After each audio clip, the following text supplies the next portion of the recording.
The War of the Worlds, Book 1, The Coming of the Martians. Chapter 2, The Falling Star. Then came the night of the first falling star. It was seen early in the morning, rushing over Winchester eastward, a line of flame high in the atmosphere.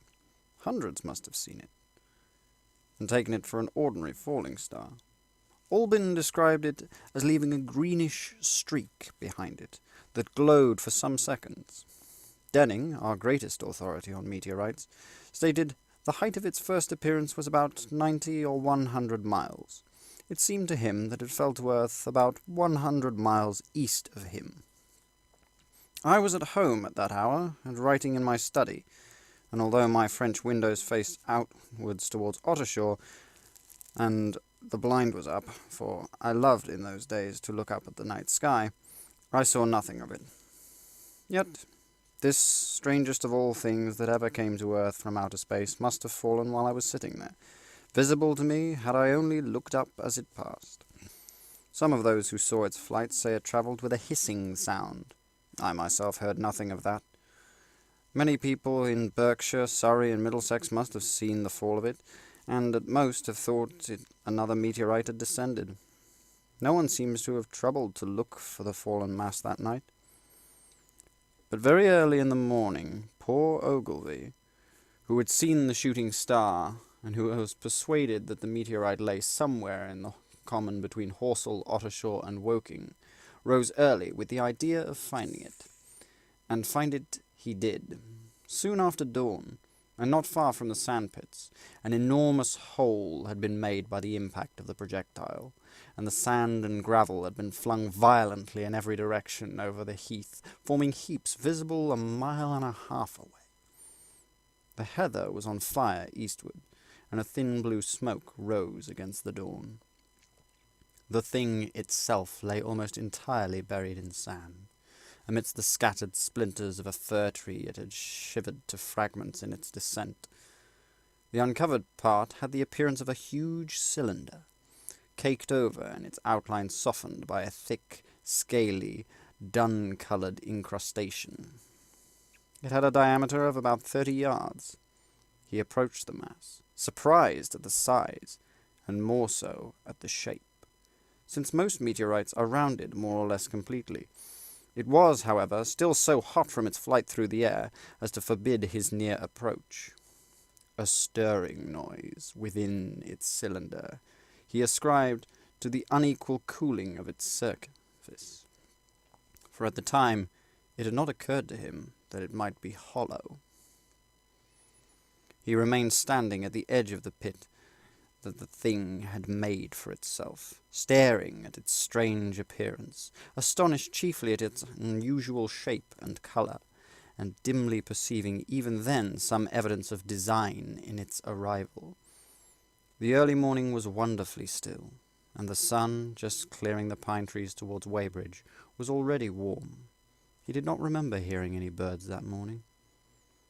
There was certainly no breeze stirring, and the only sounds were the faint movements from within the cindery cylinder. He was all alone on the common. Then suddenly he noticed with a start that some of the grey cylinder, the ashy incrustation that covered the meteorite, was falling off the circular edge at the end. It was dropping off in flakes and raining down upon the sand. A large piece suddenly came off and fell with a sharp noise that brought his heart into his mouth. For a minute he scarcely realized what this meant, and although the heat was excessive, he clambered down into the pit close to the bulk to see the thing more clearly. He fancied even then that the cooling of the body might account for this, but what disturbed that idea was the fact that the ash was falling only from the end of the cylinder. And then he perceived that, very slowly, the circular top of the cylinder was rotating on its body. It was such a gradual movement that he discovered it only through noticing that a black mark had been near him 5 minutes ago, and was now at the other side of the circumference. Even then he scarcely understood what this indicated, until he heard a muffled, grating sound, and saw the black mark jerk forward an inch or so. Then the thing came upon him in a flash. The cylinder was artificial, hollow, with an end that screwed out. Something within the cylinder was unscrewing the top. "Good heavens!" said Ogilvy. "There's a man in it! Men in it! Half roasted to death! Trying to escape!" At once, with a quick mental leap, he linked the thing with the flash upon Mars. He thought of the confined creature was so dreadful to him that he forgot the heat and went forward toward the cylinder to help turn. But luckily the dull radiation arrested him before he could burn his hands on the still glowing metal. At that, he stood irresolute for a moment, then turned, scrambled out of the pit, and set off running wildly into Woking. The time then must have been somewhere about 6 o'clock. He met a waggoner and tried to make him understand, but the tale he told and his appearance were so wild, his hat had fallen off in the pit, that the man simply drove on. He was equally unsuccessful with the potman who was just unlocking the doors of the public-house by Horsell Bridge. The fellow thought he was a lunatic at large, and made an unsuccessful attempt to shut him in the tap-room. That sobered him a little. And when he saw Henderson, the London journalist, in his garden, he called over the palings and made himself understood. "Henderson," he called, "you saw that shooting star last night? Well, it's on Horsell Common now. Good Lord, a fallen meteorite? That's good. But it's something more than a meteorite. It's a cylinder, an artificial cylinder, man. And there's something inside." Henderson stood up, with a spade in his hand. "What is that? What's that?" He was deaf in one ear. Ogilvy told him all that he had seen. Henderson was a minute or so taking it in. Then he dropped his spade, snatched up his jacket, and came out onto the road. The two men hurried back at once to the common, and found the cylinder still lying in the same position. But now the sounds inside had ceased, and a thin circle of bright metal showed between the top and the body of the cylinder. Air was either entering or escaping the rim in a thin, sizzling sound.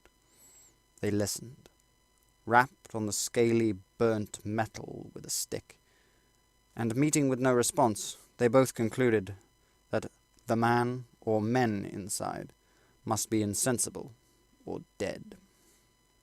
Of course, the two were quite unable to do anything. They shouted consolation and promises and went off back to the town again to get help. One can imagine them, covered with sand, excited and disordered, running up the little street in the bright sunlight, just as the shop folks were taking down their shutters and people were opening their bedroom windows. Henderson went to the railway station at once in order to telegraph the news to London. The newspaper articles had prepared men's minds for the reception of the idea. By 8 o'clock, a number of boys and unemployed men had already started for the common to see the dead men from Mars. That was the form the story took. I heard of it first from my newspaper boy about 9:15 when I went out to get my daily chronicle. I was naturally startled, and lost no time in going out across the Ottershaw Bridge to the sand pit.